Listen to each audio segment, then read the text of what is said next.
Modern art is expensive. From completely white canvases to simple abstract colours, these seemingly basic works can cost you millions. So what makes their price so high, and how can they possibly be worth this much money?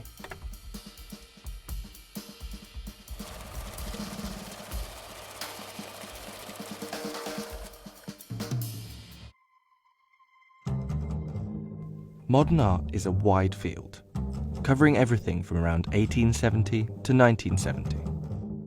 But say modern art to someone on the street, and chances are they possibly picture something like this.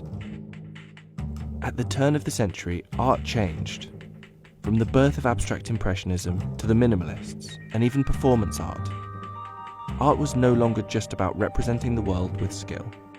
Well, that skill faded away after photography was invented. Once photography was invented, that was a skill that camera could do, so artists no longer felt that that was their primary reason for making art. Art isn't about beauty, it never was really. Art generally became more conceptual and more challenging, but this change wasn't popular with everyone. In a 2016 study of the British public, 28% of people don't consider this art. 65% of people don't think this is art, and 83% of the public definitely don't consider this to be art. Over 100 years after its creation, the work is still somehow as divisive and controversial as ever with the public, but that hasn't stopped record prices being set.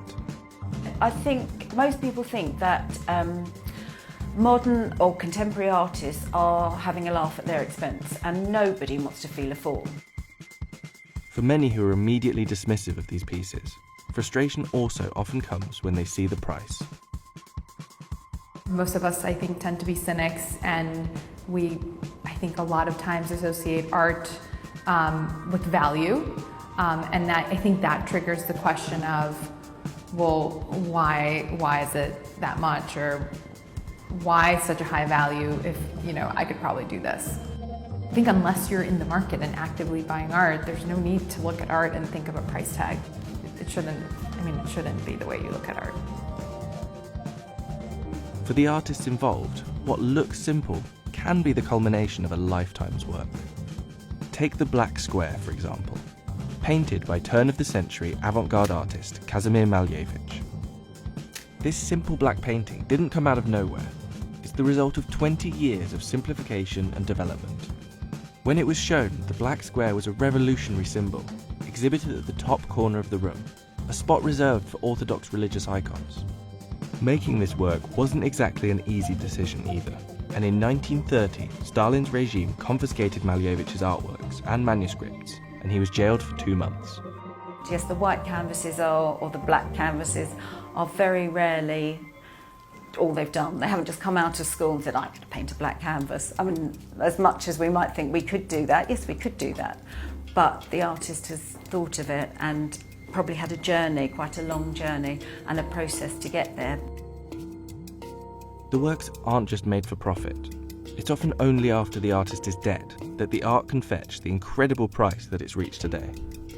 In 2008, one of Malevich's abstract works sold for $60 million.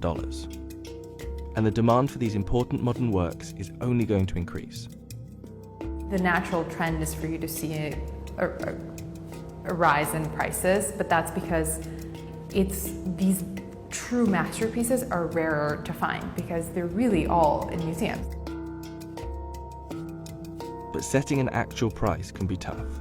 In the end, the value is only going to be what people are willing to pay.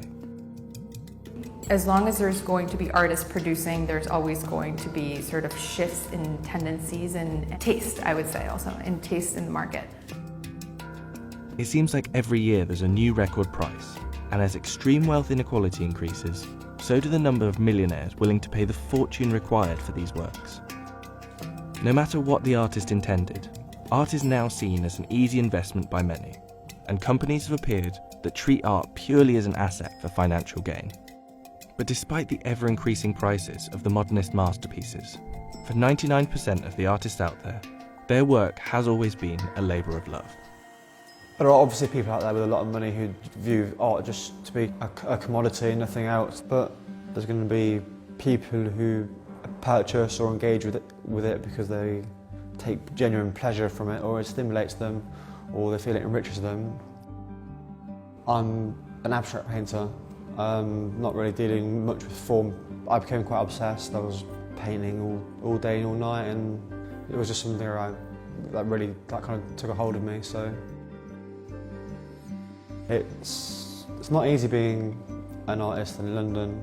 There's a lot of really good talent out there. I think you've really got to be good to actually make any money. You don't have the, I suppose, network initially. Yeah, it's a really expensive habit, to be honest. I suppose everybody's got devices, but it's my kind of passion and hobby. So that's where all my time, effort and kind of spare finances go. Trends in the market may change, and prices will shift, but the popularity of modern and contemporary art isn't going anywhere.